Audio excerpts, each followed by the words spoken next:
Bonjour à toutes et à tous, je voulais vous parler aujourd'hui d'un coup de cœur absolu que j'ai eu pour une BD qui vient de sortir et qui s'appelle Anaïs Nin sur la mer des mensonges.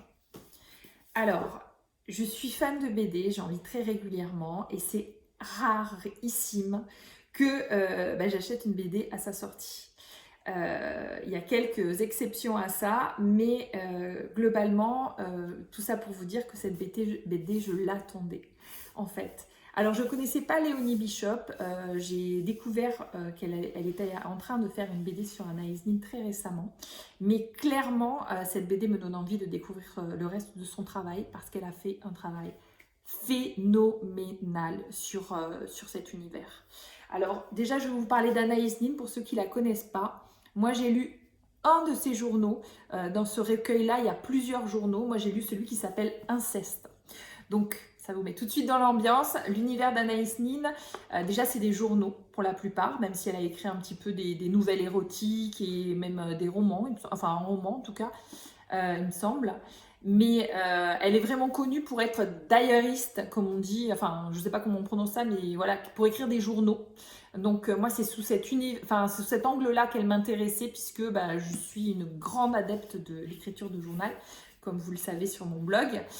Et donc j'ai lu Inceste avec cette curiosité-là d'aller voir mais qu'est-ce qui fait que cet auteur est aussi connu pour ses journaux.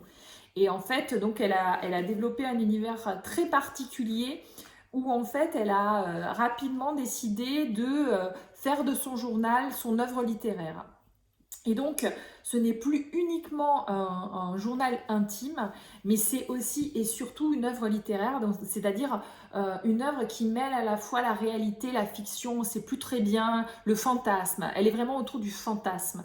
Et donc, du fantasme qui peut aller dans des univers très sombres, d'où l'inceste. Mais il y a d'autres choses qui sont sombres aussi. Il y a une scène d'avortement qui est très très sombre aussi. Enfin, elle a un univers qui est complexe et qui n'est pas du tout, qui n'est pas uniquement il est fascinant par sa lumière et par ses ombres en fait. Et je pense que c'est ce qui fait d'elle une artiste vraiment complète. Et donc, voilà, elle est atypique, on va dire, par sa création artistique. Et le livre de Léonie Bishop sur Anaïs Nin retranscrit, mais avec une sensibilité incroyable, cet univers ultra complexe. Et en fait, elle a réussi à faire ça à travers des partis pris que j'ai trouvé hyper intuitifs, intelligents et puis surtout très très efficaces, dont je vais vous parler maintenant. Donc la première des qualités de cette BD, c'est déjà le dessin. Donc ce qui est bien parti pour une BD. Je trouve que Léonie Bishop a une vraie sensibilité aux gestes en fait, et aux expressions des visages aussi. C'est-à-dire que rien n'est laissé au hasard. La façon de montrer les émotions des personnages est très très très scénarisée. Donc on voit par rapport à leur visage ou par rapport à la position de leur corps ou par la position des mains, on voit aussi beaucoup les mains dans cet album. Ça retranscrit vraiment ce qui se passe pour les personnages et ça se passe pas uniquement au niveau des dialogues. Donc il y a une dimension communication corporelle incroyable dans cette BD que moi j'ai trouvé vraiment très très très puissante. La deuxième chose qui a amené énormément de qualité à cette BD à mes yeux, c'est le choix des couleurs. J'ai regardé un petit peu les interviews de Léonie Bishop et en fait elle explique qu'elle a utilisé ce qu'on appelle un crayon magique. Donc un crayon magique, c'est un crayon de couleur, mais au lieu d'avoir une mine qui est uniquement d'une seule couleur, c'est une mine qui est un amalgame de plein de couleurs. Et donc sur un même trait, on va avoir du jaune, du vert, du bleu ou du rouge. Enfin, c'est plutôt des couleurs primaires, mais ça donne à l'ensemble de cette BD une patte très très particulière. Et du coup, ça rend comme un univers très onirique en fait, quelque chose de fantasmé justement qui colle mais particulièrement bien à l'univers d'Anaïs Nin. Donc c'est d'autant bien vu. Voilà, donc ça c'est vraiment une touche que moi j'ai beaucoup appréciée. Et il y a aussi, il faut savoir que apparemment Léonie Bishop est fascinée par Anaïs Nin depuis des années, et je trouve que ça se ressent par justement tous ses partis pris, c'est-à-dire que elle a capté qu'est-ce qui fait la singularité de l'univers d'Anaïs Nin, et elle a trouvé dans son propre art qui est le dessin des manières de retranscrire cette singularité. C'est juste époustouflant. Donc le dessin en est une, la couleur en est une. Le troisième parti pris, c'est d'incarner le journal d'Anaïs Nin. C'est-à-dire que, comme vous le voyez sur la couverture, en fait, vous avez Anaïs Nin telle qu'elle est dans sa vie et Anaïs Nin telle qu'elle est dans son journal. Donc, il y a cette dualité qu'on trouve où on ne sait plus très bien ce qui est la réalité, ce qui est le rêve, et surtout qui est le domaine du fantasme.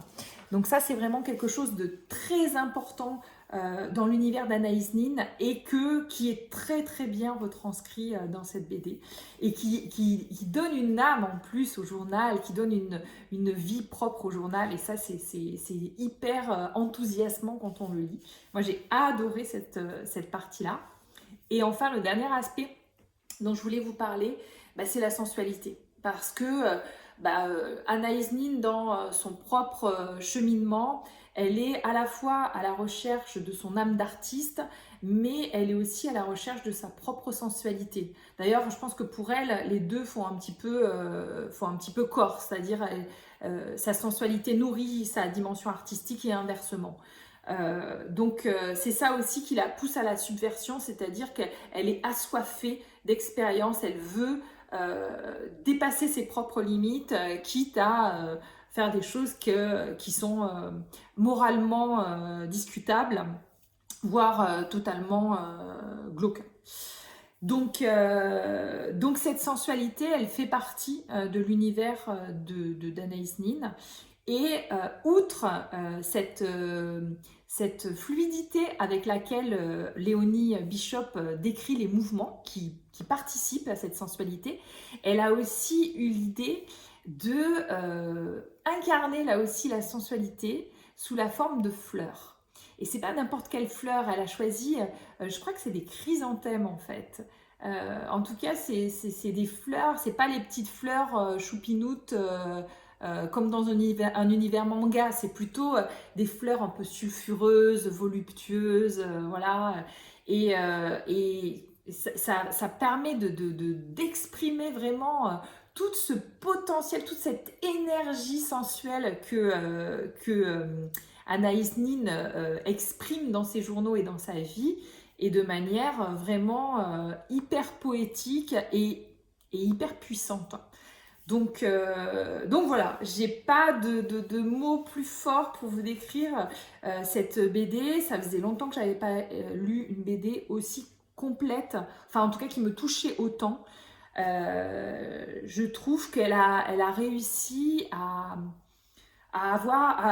partager une vision très personnelle de l'univers d'Anaïs Nin, et qui se rapproche en tout cas moi de la perception que j'en avais eue en lisant Inceste. D'ailleurs, ça reprend exactement la trame d'Inceste, c'est-à-dire que c'est le scénario d'Inceste. C'est ce qui se passe dans Inceste, qui se passe dans ce livre-là. Donc voilà, si je peux vous recommander une lecture pour les moments de calme qui vous viennent dans les jours prochains, ruez-vous sur la BD de Léonie Bishop sur Anaïs Nin. Vraiment, je pense que c'est quelque chose que vous ne regretterez pas. C'était donc Anaïs Nin sur la mer des mensonges par Léonie Bishop aux éditions Casterman. Je vous en souhaite une bonne lecture.